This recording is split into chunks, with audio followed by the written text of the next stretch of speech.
मोर मोरनी की कहानी आप सभी को एक सुंदर सी प्राचीन कथा के बारे में जो कि सत्य घटना पर आधारित है और जिसमें मैं आपको ये बताऊंगी कि संसार में मोर मोरनी की उत्पत्ति कैसे हुई है। एक भक्त की बड़ी सुंदर सी दास्तान है जिसमें एक प्राचीन मंदिर महारानी का था जिसमें कभी भी कोई पूजा नहीं किया करता था। और एक दिन की बात है, एक छोटी सी बच्ची की श्रद्धा माँ पर आ गई और वो बच्ची जाकर के माँ के मंदिर में माँ का पूजन करने लगी। और उसका नियम था, वो रोज ही माँ के मंदिर में जाती थी और माँ का पूजन किया करती थी। एक दिन की बात है, जैसे जैसे वो लड़की बड़ी होती गई, माँ की कृपा उस बच्ची पर बढ़ती गई। एक दिन एक लड़का उसी मंदिर के रास्ते से गुजर रहा था और उसने विचार किया, चलो क्यों ना मैं भी माँ के दर्शन कर लूं। और दर्शन करने की इच्छा से जब वो लड़का माँ के मंदिर में पहुंचा और उसके कदम जैसे ही माँ के मंदिर में पड़े, वो उस लड़की को जो माँ के मंदिर में बैठी हुई थी, लड़के की नज़र उस लड़की पर जैसे ही गई, वो लड़का एकटक उस लड़की को देखता ही रह गया। वो लड़की इतनी सुंदर थी, ऐसा लगता था मानो आसमान से उतरकर कोई परी जमीन पर आई थी। उस लड़की को देखकर वो लड़का अपना सुध-बुध खो बैठा और माँ से कहने लगा, माँ ये कैसा चमत्कार है।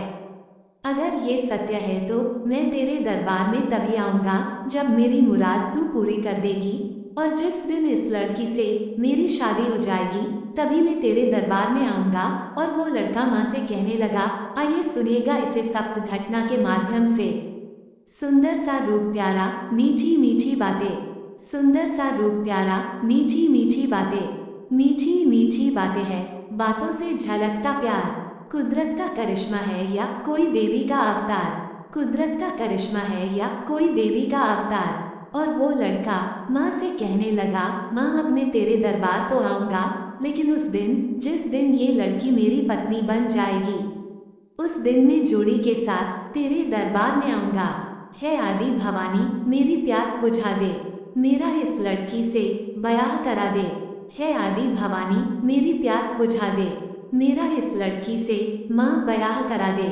जब दुल्हन बना के लाऊंगा तब तेरे दर पे आऊँगा और तेरे दर पे आके मैं माँ अपना शीश चढ़ाऊंगा।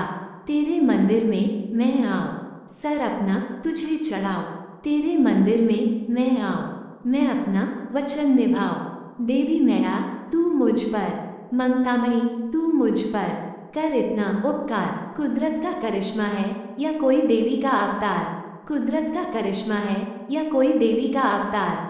जब उस लड़के ने माँ से ये वरदान मांगा और वो लड़का इतना कह करके वहाँ से चला जाता है, और मैया की इतनी कृपा थी उस बच्चे पर, माँ ने उस बच्चे की इच्छा को पूरा किया।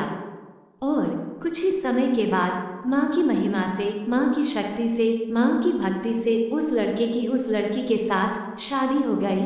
लेकिन शादी तो हो गई और दुल्हन भी घर में पहुँच गई, लेकिन वो लड़का भूल बैठा कि उसने तो सर चाहने का वादा किया था।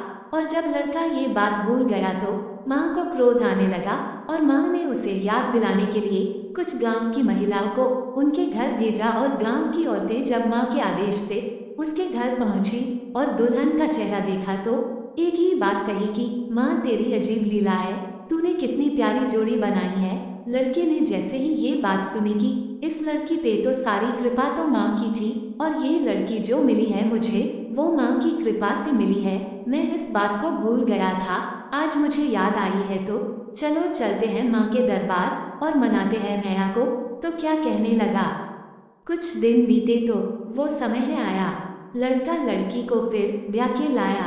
कुछ दिन बीते तो वो समय आया, लड़का लड़की को फिर ब्याह के लाया। जब आई याद वचन की तैयारी पूजन की, जब आई याद वचन की तैयारी पूजन की, संग लेकर अपनी बाला और साथ में छोटा साला, संग लेकर अपनी बाला और साथ में छोटा साला, साथ में अपने छोटे साले को लेकर के और अपनी पत्नी को साथ में लेकर के मंदिर के पास पहुंचा तो उसकी पत्नी बाहर खड़ी नजारा देख रही थी। तो लड़का बोला कि मैं मंदिर तो जा रहा हूँ, लेकिन जो मैं करने जा रहा हूँ इन दोनों के साथ कर कैसे पाऊंगा। और माँ से क्या बोले। माँ तीनों प्राणी जा पहुँचे तीनों प्राणी जा पहुँचे इस मैया के दरबार। कुदरत का करिश्मा है या कोई देवी का अवतार। इतना कहकर वो लड़का माँ के मंदिर में प्रवेश करता है और जाकर के सबसे पहले माँ का पूजन किया और पूजन करने के बाद मैया की तलवार निकाली और अपना सर धड़ से अलग कर दिया।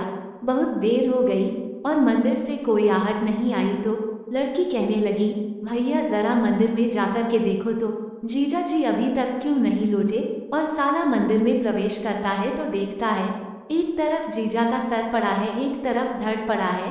लड़का घबरा करके कहने लगा कि माँ मैं अपनी बहन को कैसे मुंह दिखाऊंगा, क्या कहूँगा मैं अपनी बहन से। और सोच रहा है क्या सोच रहा है। कुछ देर हुई तो हृदय अकुलाया। मंदिर के अंदर फिर साला आया। कुछ देर हुई तो हृदय अकुलाया। मंदिर के अंदर फिर साला आया। साले को हुई है चिंता बड़ी, जीजा की देखी लाश पड़ी। साले को हुई है चिंता बड़ी, जीजा की देखी लाश पड़ी। कैसे समझाऊं मन को, क्या उत्तर दूंगा बहन को। कैसे समझाऊं मन को, क्या उत्तर दूंगा बहन को। त्रिशूल भवानी का लेकर, त्रिशूल भवानी का लेकर अपना सर दिया उतार। कुदरत का करिश्मा है या कोई देवी का अवतार। कुदरत का करिश्मा है या कोई देवी का अवतार। बहुत समय बीत गया और जब भाई भी नहीं लौटा, पत्नी भी सोचने लगी, माँ आपके मंदिर से कोई लौट क्यों नहीं रहा है और ये मंदिर से बहता हुआ खून कहाँ से आया। और वो लड़की भागती हुई जब माँ के पास, माँ के मंदिर में पहुंची तो देखा एक तरफ पति का धड़ और सर पड़ा था, एक तरफ भाई का धड़ और सर पड़ा था। लहूलुहान भाई और पति को देखकर वो लड़की पागल सी हो गई और रो रो करके माँ से क्या कहने लगी, मंदिर से कोई ना लौट के आया। मंदिर के बाहर वो खून है आया। मंदिर से कोई ना लौट के आया। मंदिर के बाहर वो खून है आया। पूजा का फल कैसा दीन्हा, माँ छीन मेरा भैया लीन्हा। पूजा का फल कैसा दीन्हा, माँ छीन मेरा साजन लीन्हा। ये कैसे जख्म सहूंगी, बिन साजन नहीं जीऊंगी। ये कैसे दर्द सहूंगी, बिन भैया नहीं जीऊंगी। जीवन नया मेरी माँ, जीवन नया मेरी माँ। अब डूब गई मझधार। कुदरत का करिश्मा है या कोई देवी का अवतार। कुदरत का करिश्मा है या कोई देवी का अवतार। लड़की कहने लगी, माँ जब मेरा पति ही नहीं रहा, ना भाई रहा, ना मैं मायके की रही, ना मैं ससुराल की, तो मैं जीकर क्या करूँगी। इस लीला को समाप्त करके वो लड़की दौड़कर गई और माँ की तलवार निकाल ली और चलाने लगी तो मैया की मूर्ति से एक आवाज आई और माँ ने कहा, सुन तू मरने की जिद मत कर, मैं तेरी सारी इच्छाएं पूरी करूँगी। और इस तरह से माँ ने क्या कहा, जिद करने की तू मेरी बेटी छोड़ दे, दोनों के सर को जा धड़ से जोड़ दे।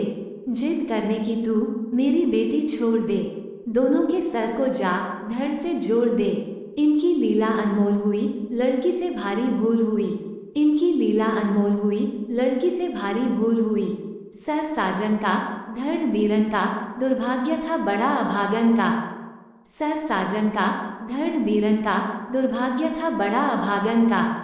अब किसको अपना पति माने और किसको अपना भाई कहे और किसको माने भरतार। कुदरत का करिश्मा है या कोई देवी का अवतार। कुदरत का करिश्मा है या कोई देवी का अवतार। और उस लड़की से ये बड़ी भूल हुई कि पति के सर से भाई का धड़ लगाया और भाई के धड़ से पति का सर लगाया तो लड़की कहने लगी, माँ इसमें से मेरा पति कौन है और भाई कौन है। तो माँ ने कहा, बेटी सर तो तुमने ही लगाया है, तो जो गलती तेरे से हुई है उसका भुगतान तो तुझे ही करना पड़ेगा। अब तू पति को पति तो कह सकती है लेकिन पति का रिश्ता नहीं बना सकती, क्योंकि धड़ तो तेरे भाई का है और बेटी जिस पर तेरे भाई का सर लगा है यही तेरा पति है और इसी को तू अपना पति मान सकती है। लड़की कहती है, माँ सारा संसार तेरे को माँ मानता है, मेरे भी लाखों अरमान है कि मुझे भी कोई माँ कहे, कोई ऐसा हो जो मुझे भी माँ कहकर पुकारे, लेकिन माँ मेरी सारी इच्छाएं यहीं पर दफन हो गई। माँ ने कहा, पुत्री मैं तुझे आशीर्वाद देती हूँ कि तू माँ भी बनेगी, लेकिन तुझे अपना रूप बदलना पड़ेगा। और मैया ने अपनी शक्ति से दोनों को मोर और मोरनी बना दिया। पर क्या हुआ, जिसपे सर था पति का, माँ ने मोर बनाया, और मोरनी बना के माँ ने जोड़ा बनाया। जिसपे सर था पति का, माँ ने मोर बनाया, और मोरनी बना के माँ ने जोड़ा बनाया। माँ ने कहा, तू अपने पति का सुख नहीं पाएगी, तू अपने पति की सारी इच्छाओं को छोड़कर बस तू अपना पति समझेगी तो सारा सुख पाएगी, और तू जो अपने पति से सुख चाहती है वो तुझे कभी नहीं मिलेगा, क्योंकि जो तूने गलती की है उसका भुगतान तुझे है भुगतना होगा। तू अपने पति को देखकर, और जो उसके आंसू गिरेंगे कि जब मोर नाचता है तो बड़ा है सुंदर लगता है, और मोर अपने आप पर गर्व करता है कि मैं बहुत सुंदर हूँ, लेकिन जब मोर अपने आप को देखता है तो खुश होता है। जैसे ही पैर पर दृष्टि जाती है तो वो रो पड़ता है कि वो पैर उसके भाई के हैं, और मोरनी छुप करके देख रही होती है, और मुख से जो झाग निकलता है और मोर की आंखों से जो आंसू गिरते हैं उसको मोरनी पीती है और गर्भ धारण करती है। और माँ ने उसके मरे हुए भाई को, जिस पर पति का धड़ लगा हुआ था, उसे कबूतर बना दिया और दोनों को आशीर्वाद दिया कि क्या। जिस पर सर था पति का, माँ ने मोर बनाया, और मोरनी बना के माँ ने जोड़ा बनाया। जिस पर सर था पति का, माँ ने मोर बनाया, और मोरनी बना के माँ ने जोड़ा मिलाया। विधि पूरी तेरी आस करे, सुख पाए ना भोग विलास करे। विधि पूरी तेरी आस करे, सुख पाए ना भोग विलास करे। इसको लिखते हमराही, संजो ने कथा सुनाई। इसको लिखते हमराही, संजो ने कथा सुनाई। अपने भक्तों की नैया, अपने भक्तों की नैया कर दी मैया ने पार। कुदरत का करिश्मा है या देवी का अवतार। सुंदर सा रूप प्यारा, मीठी मीठी बातें। सुंदर सा रूप प्यारा, मीठी मीठी बातें। मीठी मीठी बातें हैं, बातों से झलकता प्यार। कुदरत का करिश्मा है या कोई देवी का अवतार। कुदरत का करिश्मा है या कोई देवी का अवतार।